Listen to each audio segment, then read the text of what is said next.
Hello everyone. In this video, we are going to learn how to create and backtest an option strategy based on the inside bar candlestick pattern. An inside bar is a 2-bar price action trading pattern in which the second bar is completely contained within the high and low of the previous bar. This indicates a period of consolidation or indecision in the market. Traders can use this pattern to trade based on the direction of breakout.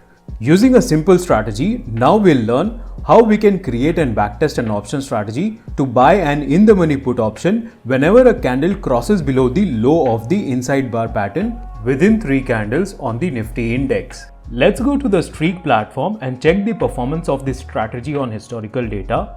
I have attached the link to this strategy in the description so that you can open this strategy on your device. I'll click over here to see a detailed backtest report. If I scroll down, I'll be able to see a lot of performance metrics such as winning streak, losing streak, average gain per winning trade, number of wins, total number of signals, etc. I can click on the brokerage toggle button to check the returns after accounting for brokerage.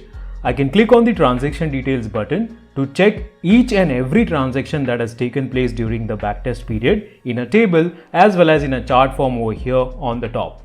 I'll go back. I can click on the deploy button to deploy my strategy in the live market. There are 2 options over here. I can either go for paper trading or live trading. In the paper trading mode, trading happens using virtual capital. It allows you to test your strategy in the live market without risking your real money. Once you are sure enough, you may opt for live trading. Accept the terms and click on the live trade button. Now the strategy is live in the market. I have attached a link to this strategy in the description so that you can open and check this strategy on your device. Thank you for watching.